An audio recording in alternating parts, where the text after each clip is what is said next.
Funding for this program is provided by Annenberg CPB to advance excellent teaching.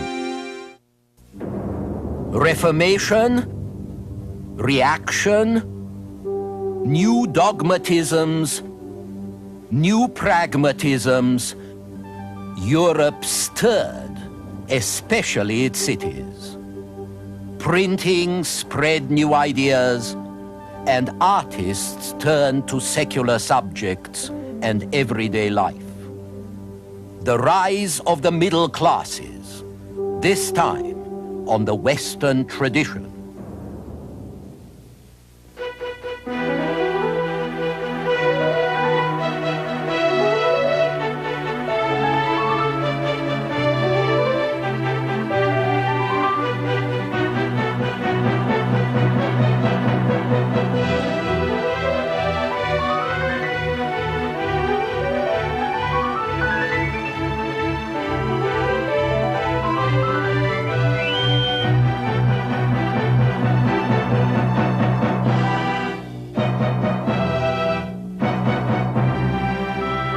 And now UCLA professor Eugen Weber's continuing journey through the history of Western civilization.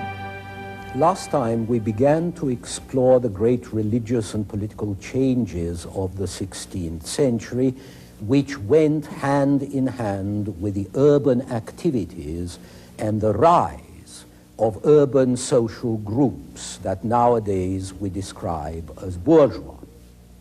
Now, these burghers were not, for the most part, unscrupulous adventurers, fortune hunters, nouveaux riches who had popped up out of nothing through their rackets, through their speculations. There were some of those, of course, but on the whole, the bourgeois were not solely concerned with gain. Many of them got on by hard and patient labor, and many had a kind of seriousness, a need and respect for morality and for knowledge that made them accumulate books about the lives of the saints in their libraries, that made them devote half their wills to invocations to God and to the saints, and bequests to pious causes. And even sometimes it led them to retire at an early age and devote their time to study and prayer. The bourgeois were also realists in a hard world, but their realism did not exclude a strong sense of duty and a strong need of religious certainty and comfort. The question then became what kind of certainty, because as the medieval order collapsed, the old certainties did not suffice anymore. Remember that the bourgeois were merchants, traders, travelers, who saw and compared a lot of people and a lot of places, and who drew from this experience a sense of relativity, of relative values. And because they dealt in quantity and money and material things, they also developed a sense of precision, of exactness, above all, perhaps, of practical solutions. They read the ancients and drew from them the idea of a religion that was clear and reasonable and reasonably human. Now, what kind of religion did the official church have to offer? Simple folk had their saints and hellfire. More educated people were offered church services that were either perfunctory, purely formalistic, and when they looked beyond, they found theologians who wrote books for other theologians. This was part of the trouble. In some ways, the Protestant Reformation was less a revolt against corruption than against cliquishness and condescension. The basic argument of the theologians was that dogma was beyond the grasp of reason, and therefore the faithful should accept this fact and accept the dogma without trying to understand it. There was a dryness here, a drought of the spirit that the reformers rose against as much as they rose against the superstitions fed to the masses. When Luther said, Juristen böse Christen, lawmen are bad Christians, he was talking about a kind of religious sterility in the church, formalized and legalized. This was not the sort of theology that was suited to the new men of the cities who grew in number and importance, who developed a new group consciousness, and who developed a taste for clarity and lucidity by reading the ancients and by reading humanists like Erasmus. So there was bound to be a clash between the aspirations of the bourgeoisie, which wanted to reconcile its action and its faith, and the status quo of an anachronistic church. Now, I don't want to make my explanation too narrow. No single interpretation can ever be valid, and there is no exclusive relation between the Reformation and the rise of the bourgeoisie. For one thing, the 16th century bourgeoisie were not the dominant social group they became in the 19th century. Peasants and nobles were also spiritually ill at ease and discontented. But the church had always to contend with heretics or potential heretics, most of them concerned with bringing people closer to salvation and to God. It had always managed to handle these heretics by absorbing them or by burning them. At this time, the church had lost its touch. And if that happened, it was at least partly connected with this burgher-related spirit that I've described. The gap between the church and the bourgeoisie grew wider every day. The more so because most of the clergy, especially the theologians, didn't know and didn't much care about the concerns of their time. They lived among themselves. They closed their eyes to everything but internal church affairs. And even those clergy who realized that the church did need to change thought that they could save religion simply by reforming the clergy and the church machinery, a kind of party purge. Improve the education of the clergy, reform its discipline, and everything would be okay. Perhaps the clergy were right, but I think they missed the point at issue. The point on which the Reformation struggle really seems to have started, which is the issue of authority.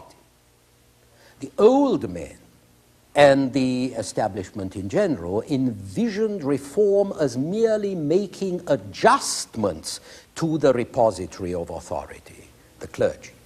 And they thought that this would be sufficient. The new men, however, wanted them to demonstrate the right and the nature of authority itself. This was the basic difference out of which the Reformation came. And the Reformation essentially offered the bourgeois two things above all others that the church had not done. One, that the Bible be written not in Latin, but in the vulgar tongue, so that everybody could read it. And two, the idea of justification by faith. The idea that faith alone justifies and saves the believer, not the myriad rituals and practices that lay at the core of the church. These ideas were not plucked out of the air by Martin Luther in 1517 or by John Calvin, the French theologian and reformer who was banished from Paris in 1528 for his Protestant teachings. The ideas had been there before, in a mood, in a widespread yearning. These in turn led to new translations of the Bible in the vernacular, which were then placed in the hands of the faithful without cuts or reservations or previous censorship by some body of official interpreters, and this gave the people of the time two novelties.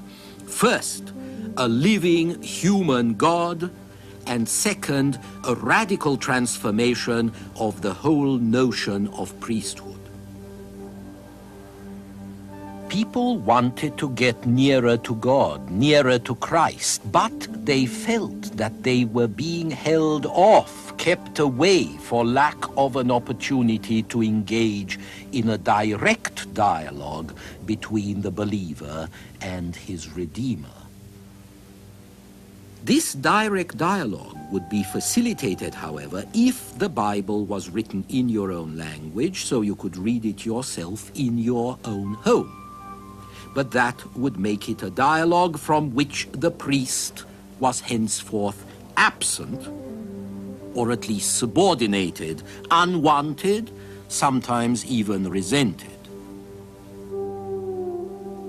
The fact is that more and more, these burghers who raised themselves to the top by personal effort, by their own merits and gifts, who fought for advancement and achieved successes that they knew they owed only to themselves, these men did not want priestly mediation or intercession. They were still deferential to their social or spiritual betters, but they had a new pride and a new sense of responsibility which encouraged them to question most authorities except the very highest. Another development arising from the bourgeois spirit of the time was the new glorification of manual labor. And this, too, affected the new men's attitude towards the church. For hundreds and thousands of years, the ideal of man had been a sort of unproductive idleness to be abandoned only for destructive or formal or ritual purposes. Most people earned their living by the sweat of their brow, but that's because they had to. To labor was vulgar. Even Christianity, which put prayer and meditation above work and the other pursuits of the world, even Christianity embraced this view. But in the 16th century, Catholics like Rabelais and Protestants like Calvin began to sing another tune, and the lyric said, "He who doesn't work doesn't deserve to eat." They saw very little piety in the useless lives of monks who prayed but didn't contribute anything concrete to the welfare of their fellow men. And so now monks and priests were envisaged as parasites, avoiding the responsibilities of the world and doing nobody any good, least of all themselves. Moreover, you don't need monks and priests if you have your Bible and you can read it. You've got eternal God on one hand, and you, the believer, on the other, who can receive God's message without any intermediary, who can capture this message directly through the scriptures, which are quite literally the Word of God. There is a profound and subversive logic in Martin Luther, who translated the Bible into this German edition and who asserted every Christian is a priest, every believer is his own priest. The other very important gift the Reformation furnished to the bourgeoisie was the idea that faith alone justifies and saves the believer. And the thing to realize here is that the formula of justification by faith, for which so many people accepted persecution and death, was not so much a theological formula as a psychological formula. It offered two things.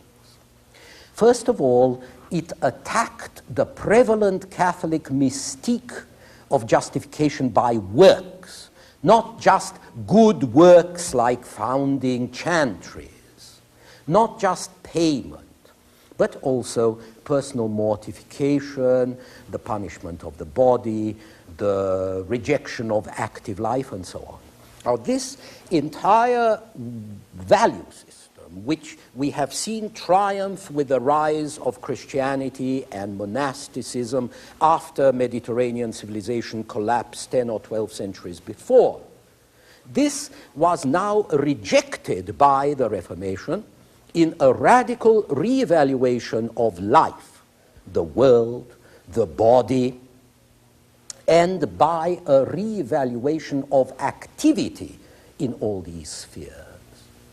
Activity to the greater glory of God, of course, but also to the glory and the use of the things that God created, which should not be scorned or set aside too lightly.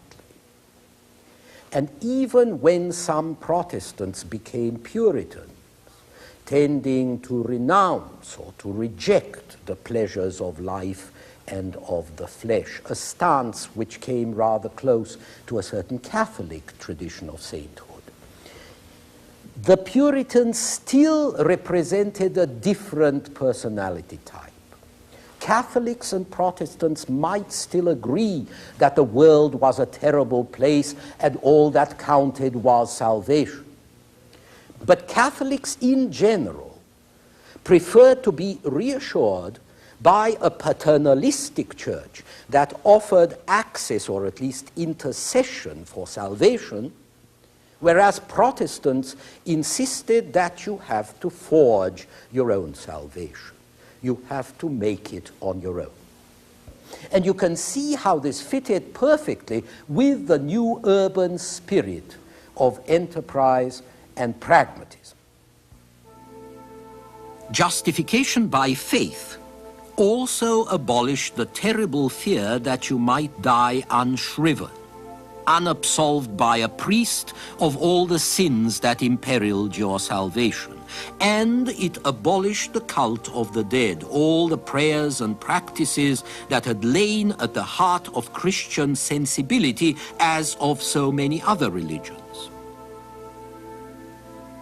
So in the new Protestant societies, the endowed masses and chantries and all the activities and monuments that had funneled money away from secular consumption and secular investment, all these came to an end.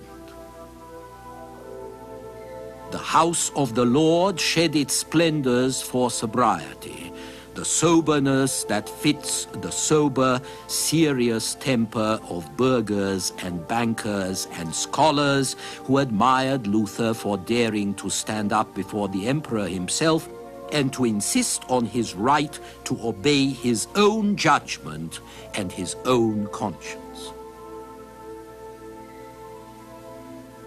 After all, the bourgeois also wanted to assert their freedom of conscience, their independence, and reformers like Luther encouraged this. They told the Christian to do his business with God directly without the mediation of priests, to forget saints and relics and any kind of interference in the crucial business of salvation, to open his Bible and read for himself without a priestly interpreter.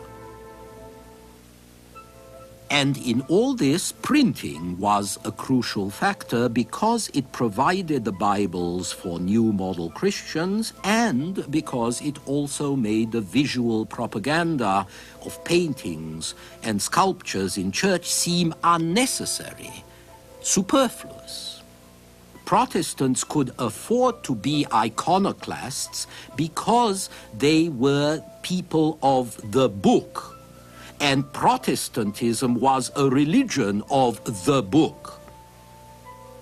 So the visual arts of Protestants were going to focus not on religious subjects, but on secular ones, on everyday life, on landscapes, on portraits.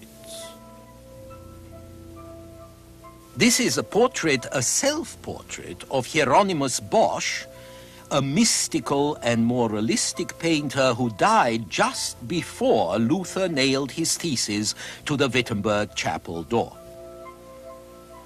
The paintings of Bosch are eerie. They are like grotesque hallucinations, nightmares of temptation, the fall, and punishment in and beyond a profoundly corrupt world. There is no room in Bosch's works for normal, untroubled people, or at least his extraordinary, ordinary people exist only in terms of spiritual categories like temptation, damnation, salvation. By the time of Peter Bruegel, who lived from 1525 to 1569 and who was a younger contemporary of John Calvin, things had changed quite radically. Bruegel's paintings are mostly landscapes or scenes of peasant life. Bruegel was influenced by Bosch, as most northern painters were at that time, but Bruegel was a humanist. He was didactic, moralizing, and often grotesque, but where Bosch was catastrophic, Bruegel was satirical. He was as Christian as Bosch, and he was passionate in his own way, but his religious ideas were common sense ideas, rational and ethical. He denounced avarice and greed, he ridiculed pretentiousness, and he parodied ceremonies, including religious ceremonies. Bruegel was interested in nature and in real people. Indeed, in very ordinary people, peasants and the poor, who hardly ever attracted anybody's attention before. He did not sweeten or glorify or poeticize these people, but painted them warts and all, which really made him the first modern painter and an example of the forces at work in these times. On the other hand, it's interesting to note that Bruegel's major patron was a cardinal, and that the Catholic Habsburg princes who governed Belgium for Philip II so admired Bruegel's work that the best place to see his paintings today is the Court Museum in Vienna. Even so, we know that on his deathbed, Bruegel told his wife to burn all his remaining paintings, lest she should get into trouble. So even an artist with high protectors had reason to worry.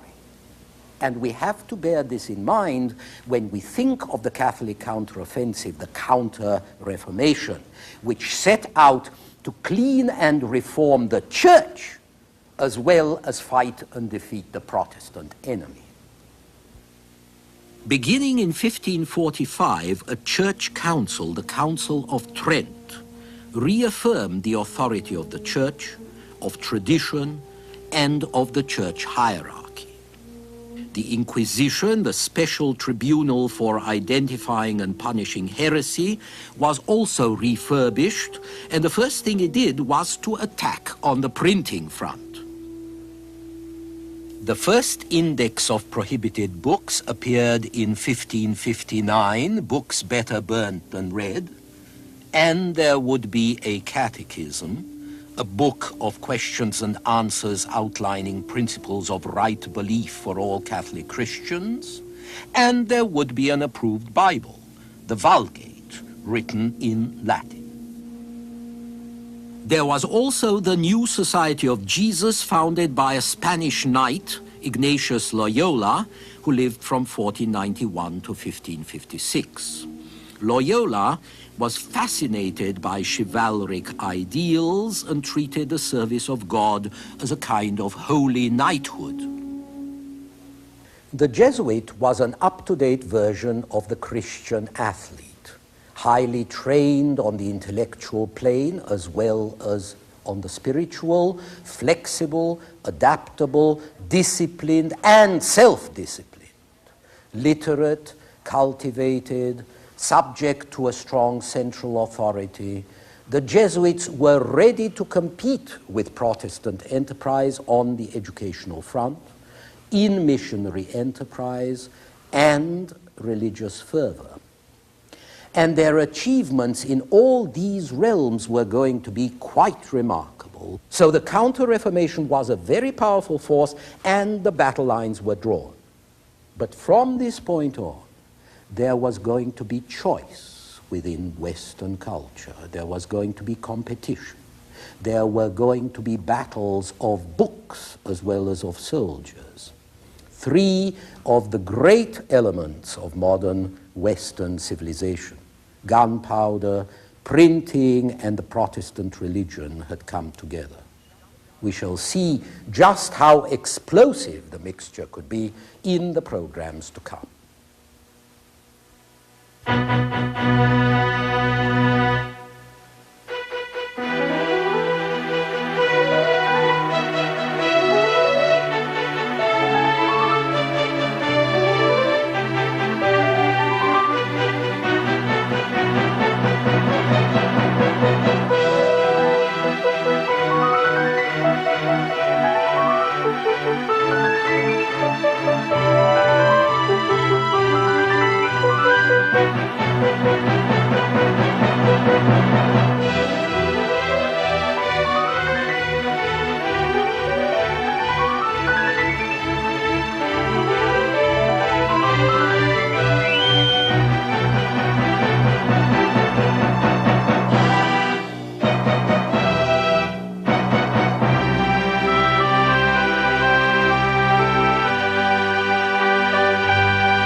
Funding for this program is provided by Annenberg CPB to advance excellent teaching.